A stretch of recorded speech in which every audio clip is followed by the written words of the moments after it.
excited. Yeah, very much so. Well, good morning. It's great to be here in Columbia County. Madison, please.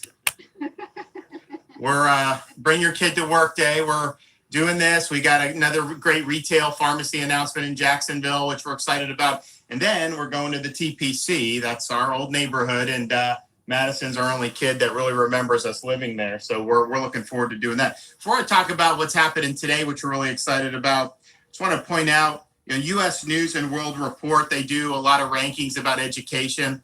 And we're still #1 ranked for our state university system. We've been #1 now for the last 5 or 6 years. So we're really proud of that. But we're also improving in the K-12. So when I became governor, we were 40th under those rankings. Now we're 16th.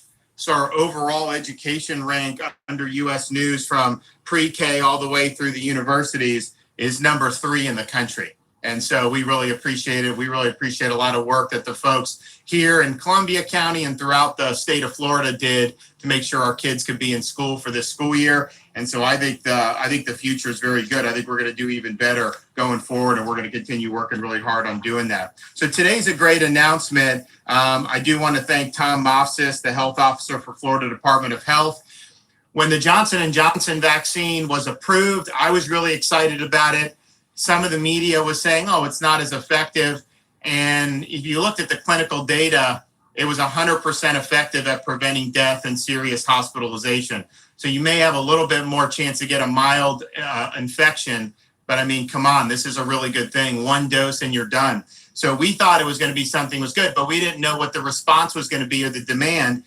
Turns out there's a lot of demand among seniors for the Johnson & Johnson. So today we're happy to be able to surge 1,000 Johnson & Johnson doses here in Lake City. And basically this is part of our effort to surge vaccines to areas that are performing a little bit below the state average in terms of senior coverage. So if you look statewide, we have over the vast majority, I think 55 of our counties are 50% or higher seniors have gotten shots. And the ones that are under 50%, we only have 1 county that has more than 100,000 people. That's Hernando. We're going to get them above it. We've been putting a lot of work in there. The rest tend to be more rural counties. And the good thing about that is if you surge vaccine at the right time and you have good folks working that gets the shots in arms, you can move those numbers up very quickly. So for example, I was in Highlands County last week. They were close to the bottom in senior coverage rates in the state of Florida. We did a vaccine surge. They actually had a good site at one of the malls there. So we did a vaccine surge. So just in a matter of less than a week, they're now 52% of their seniors. They were like 38% just a week ago. So now they're at 52% of their seniors. And I bet you they're going to be over 60% by this time next week without any problem. So I think that this is going to work very well here. And I think that just talking to some folks, there is demand for the Johnson & Johnson amongst seniors, really amongst everybody. And I think it's good. Now this is a permanent site that we're surging to.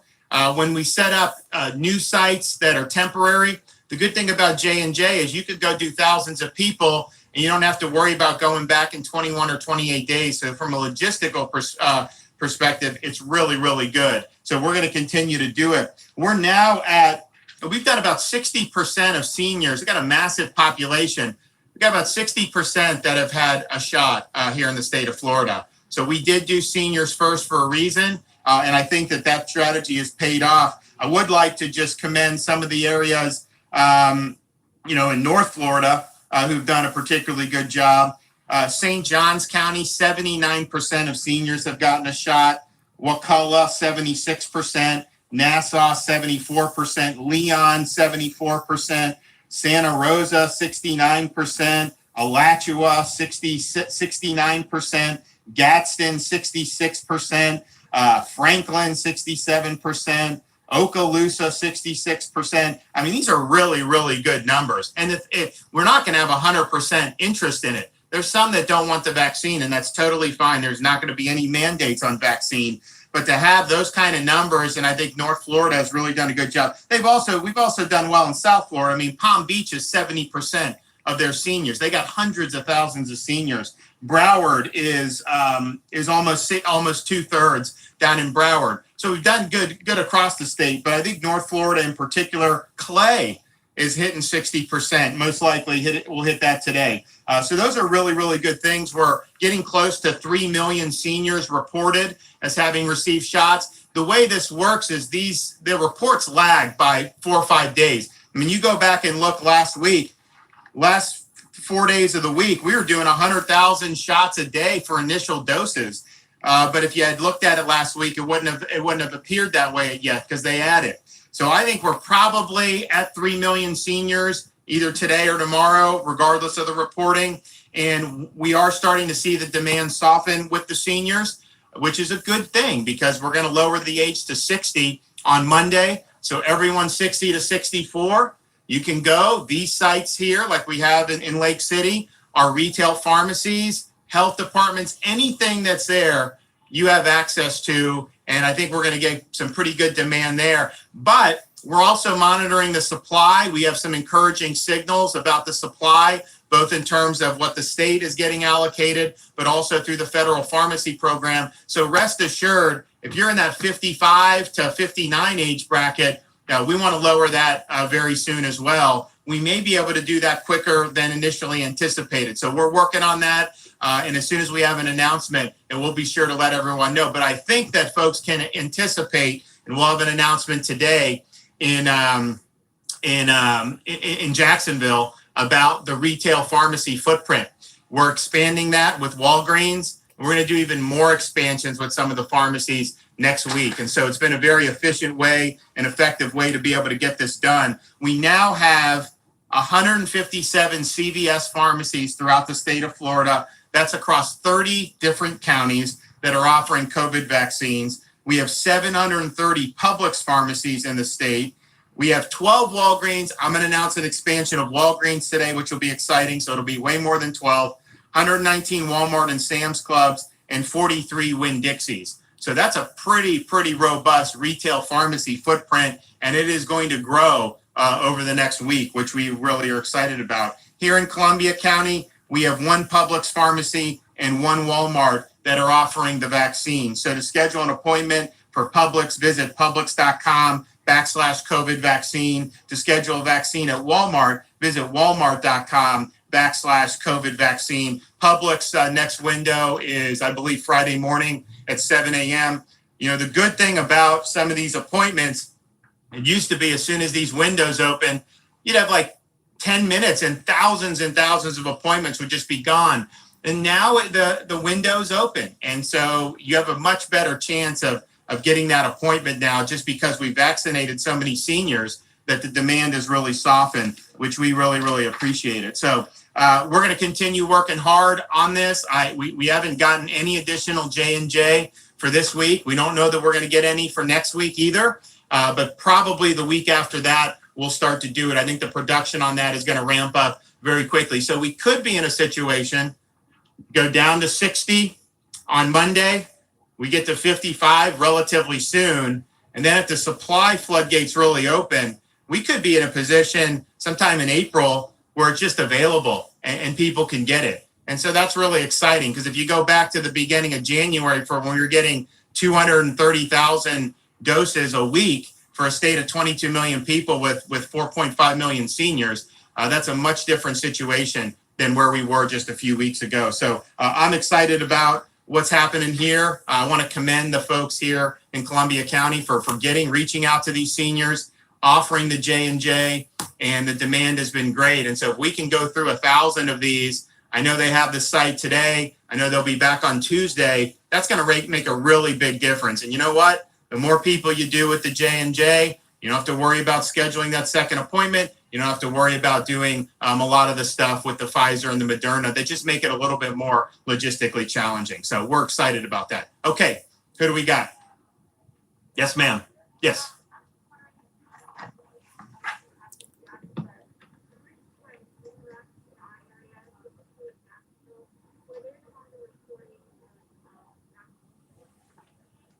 They should be. I mean, we want everyone to report. I mean, we think it's you want the immediate reporting. It helps us identify where the needs would be. Now, that's obviously run by the feds. It's not run by the state, but it's important because what we do is we look every morning at the coverage rates for seniors, because we're doing seniors first.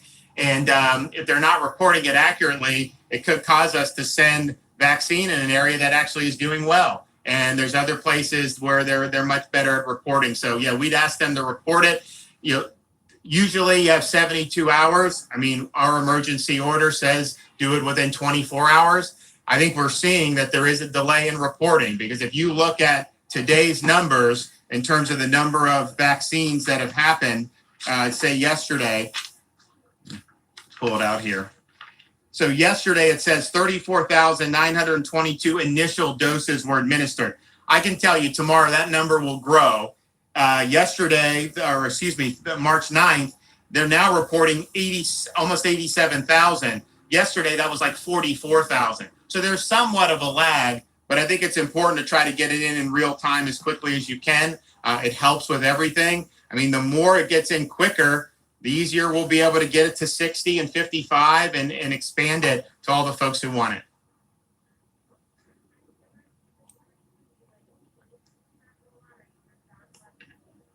I think we've got a lot of great momentum. I mean, I think these retail pharmacies have been really, really good. And so when we brought CVS into Miami-Dade in a big way, we started to see those numbers really, really go up. We've also done some things that hasn't really been as publicized.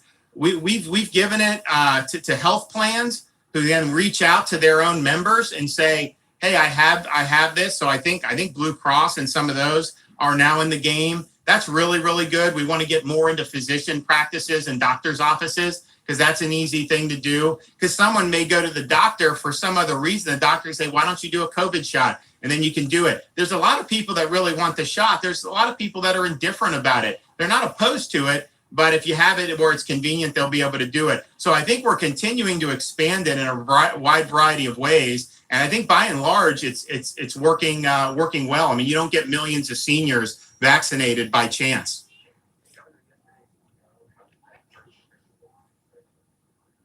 Excuse me?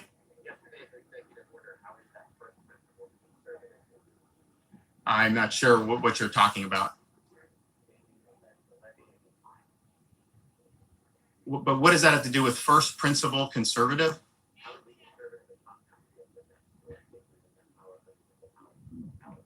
Well, I don't think it's conservative or liberal. I just think that those fines are out of control, and we want to make sure that folks are protected. Most of those restrictions have not been effective.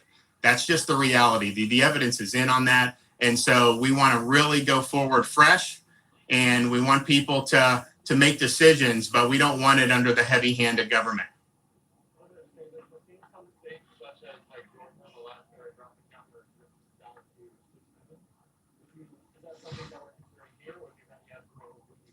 For vaccine eligibility. So one of them, I don't know what J&J is. I know one of Pfizer, Moderna is 18 and 16, one of each. What I would say is that we're going on an evidence-based way. We're doing it based on where the greatest risk of mortality is. And so 18 and 19-year-olds are at very, very low risk. And in fact, if you look from 18 below, and I know people below 16 aren't eligible under the EUA, but we actually have less respiratory hospital admissions for 18 and under this year than we did pre-COVID in a normal influenza year. And so the risk is so radically different for elderly people that I think we're going to continue to focus on the 65. Look, we're almost home. We've done so many. We got to do some more. I know not everyone wants it, but boy, if we could get every county to be over 60, 65%, that's going to be really, really good. I think it'll save a lot of people. Then we do the 60. There's about 1.9 million people in Florida between 60 and 65. And then there's about same number. So every time you go down 5 years, you're adding between 1.5 to 1.9 million. And I think that's just something that we want to be mindful for. So we're going to do an age-based approach. But I do think once we get into April, it may be anyone that's eligible under the EUA. We may just be able to open it up. We're not there yet, but we may be able to do that. So, okay, well, we're going to have another announcement. My wife, who's here. So just for the record, everyone here at Columbia. she's done a news story or two from here back in the year. Some of you may remember her when she was reporting out of, yeah, you remember her? So, yeah, so she knows all North Florida very, very well. But I think this is Madison's first trip to Columbia County. So, we're happy to be here. And thank you guys for coming out. So, all right, well, we'll see you at Walgreens and then we'll see you at the TPC.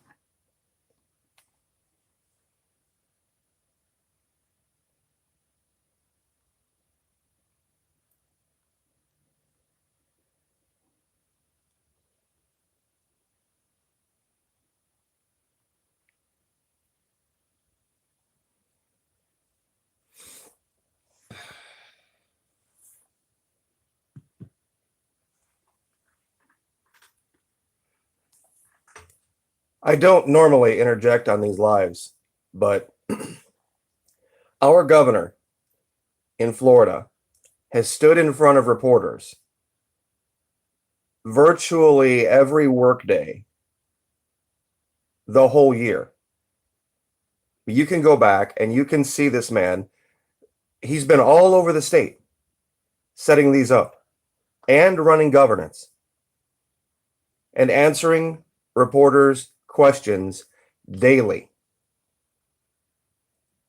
I don't know how anyone of any stripe, any party, can look at the current occupier of the West Wing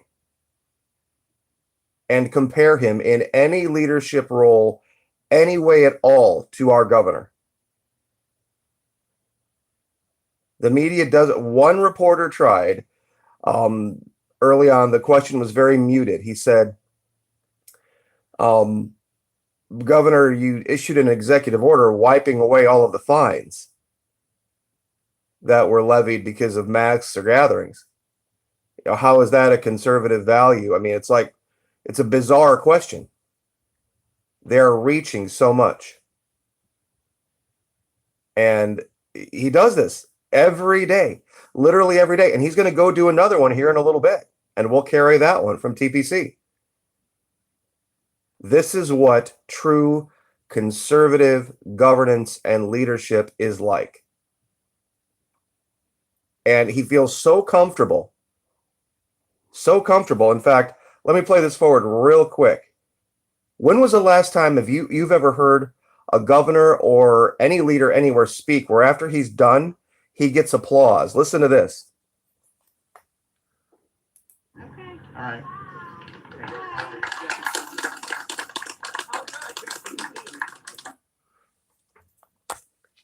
Applause. That's how united the state is. And that was a reporter press gaggle.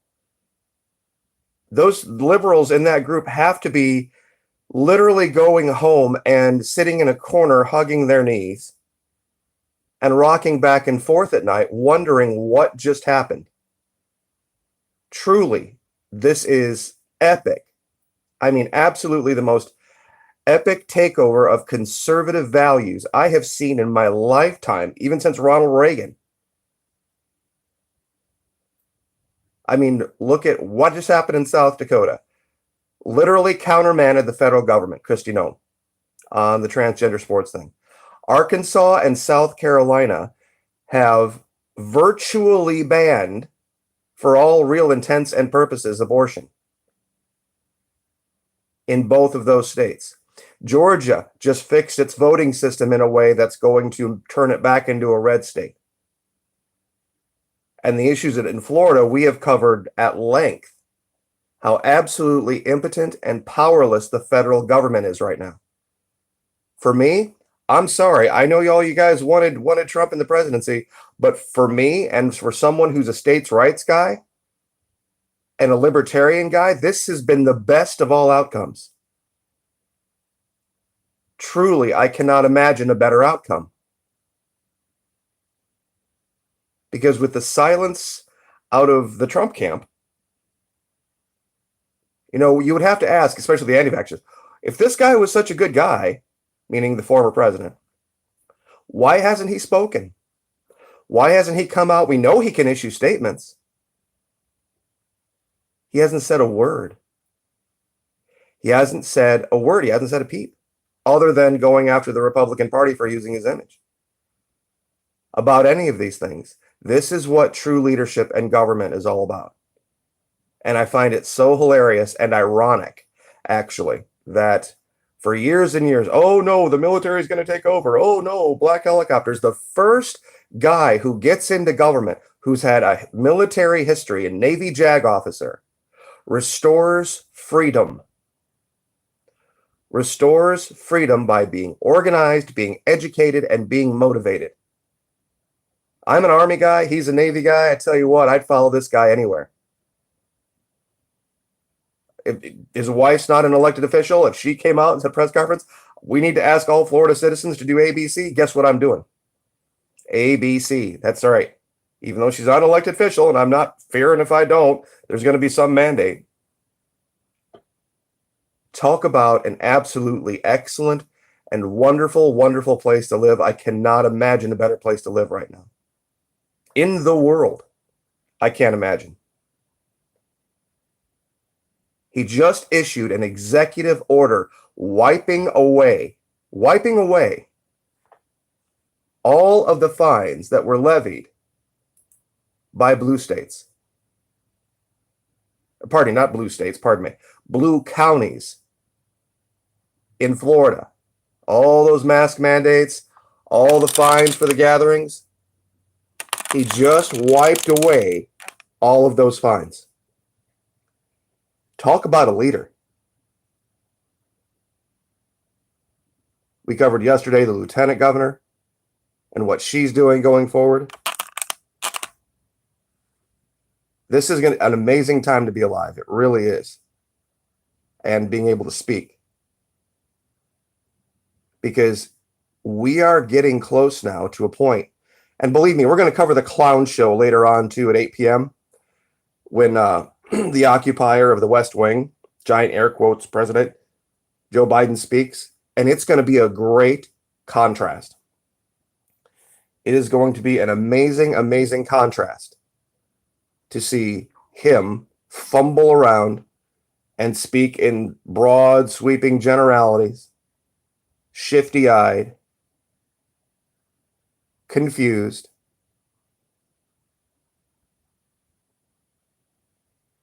State governance is the answer.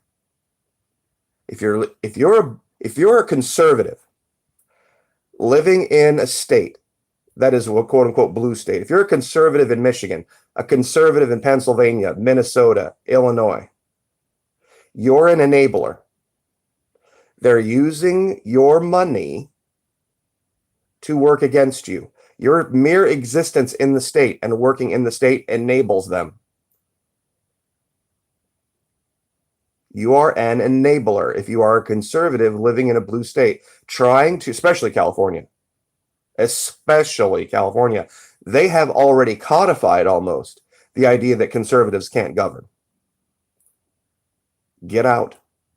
Get out and deprive them of your money. This was the mistake that happened back in the middle of the 19th century during the War of Federal Aggression. The mistake that was made was that those wanting state sovereignty, those wanting a return to constitutional values back then, in the 1860s, didn't realize the real weapon was their money. Ask yourself this question: why didn't DC government at that time return all of the tax money that they had collected from the states in the South? That's what they used to finance the Union effort. Why didn't they return that money first? If it was such a moral problem that they had. You see, because it wasn't really about the issue that everybody says it's about. It was about money. We're not going to make that mistake this time. We're going to keep our money here and let the chips fall where they may. And I stand by my statement. If it doesn't come from a red state, get it from Mexico or get it from Brazil. But under no circumstance, if it was up to me and I was in charge of the commerce in Florida, there wouldn't be a Michigan apple in this state anywhere. There would be nothing, there would be no Wisconsin dairy in the state of Florida under any circumstances if it were up to me. We'd find our dairy products, our beef products, our whatever products from red states because they are available elsewhere. They truly are. And I put a picture up last night over at my communities tab from Publix. Got a bunch of big Florida avocados. Found the GreenWise label. The GreenWise label, it means that it was made here in Florida. Got some spinach, got some baby carrots, and they actually do beef too. So got some steaks. Got some steak seasoning, McCormick's, St. Louis, Missouri, a red state. Got some Tony Chachere's marinade, that's from Louisiana. Couple cans of pasta sauce, Giarusa from Ohio. Very easy to do. Very, very easy to do. To keep your money in the red states. Those of you here in the red states, I know you know what I'm talking about, being able to shop locally and turn that label around. When you're going to the store, turn that label around. If it says New York, if it says New Jersey, if it says Illinois, if it says California, back on the shelf it goes. Do not underestimate our power this way. Those states are in very serious financial straits already. If we do this and we turn the screws, they will collapse. Good people will eventually be forced to leave those states. Good, decent, hardworking, conservative people who are now being a little bit stubborn will be forced to leave those states. And then when they realize the folly of their governance, it'll be too late. And when elections come around again, and they will come around again, they won't have the money to finance campaigns. They won't have the money to pay people to do what they did in 2020. They'll barely be able to pay their bills. They're going to be looking at burned out buildings, and wait till this summer. Wait until this summer, the anniversary of what happened last summer comes around. Just wait. They're going to be in shambles, disorganized, disillusioned. This has been an epic failure by the left. This effort.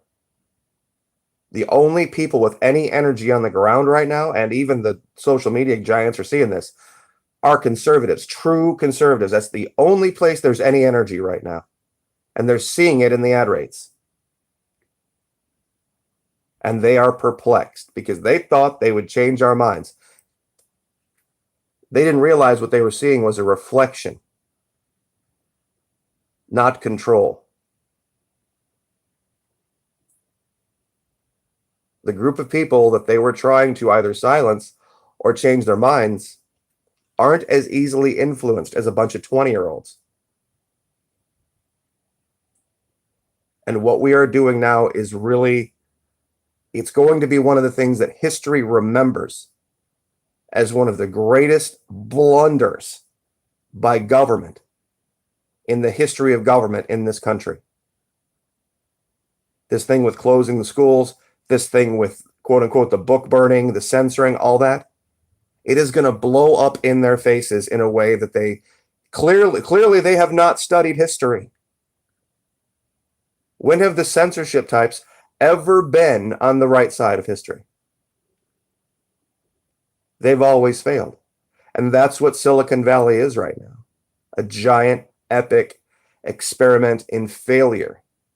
Their money, their control, and their self-sequestering has blinded them to the realities on the ground. And they don't get it.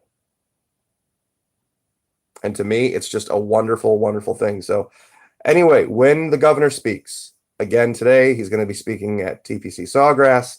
We will cover that. And then, of course, the giant, epic primetime clown show tonight on virtually every channel. We will cover that too. And it is going to be super hilarious to see the contrast between actual leadership, Governor DeSantis, Governor Nome, the governors of South Carolina, the governor of Arkansas. Great leaders standing up and coming forward. contrasting that against the epic, spineless, weaselly failure in DC. If it were up to me, he would be president for life if it was up to me, so that we could contrast how weak DC is and make DC more and more and more weak every single day. We want DC to be weak. That's what people don't get. We want them to be this administrative district that has no power. That should be the goal of every conservative, every states' rights person. Make DC grovel again. Seriously. I hope, honest to God, the Democrats keep putting up guys like Biden, like Newsom, like Whitmer, like Evers, like Wolf, like Waltz. I really hope they do, because they're epic failures as human beings. They have no guts, they have no spine, they have no leadership skills. And they will be easily and epically defeated every time.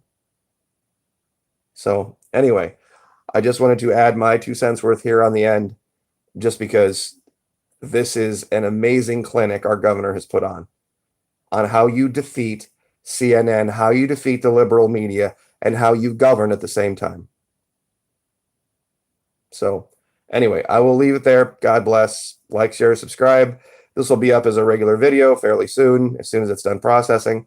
And of course, we will keep our eye open for the TPC Sawgrass event, and then later on, of course, President Joe. So anyway, we will see you guys later.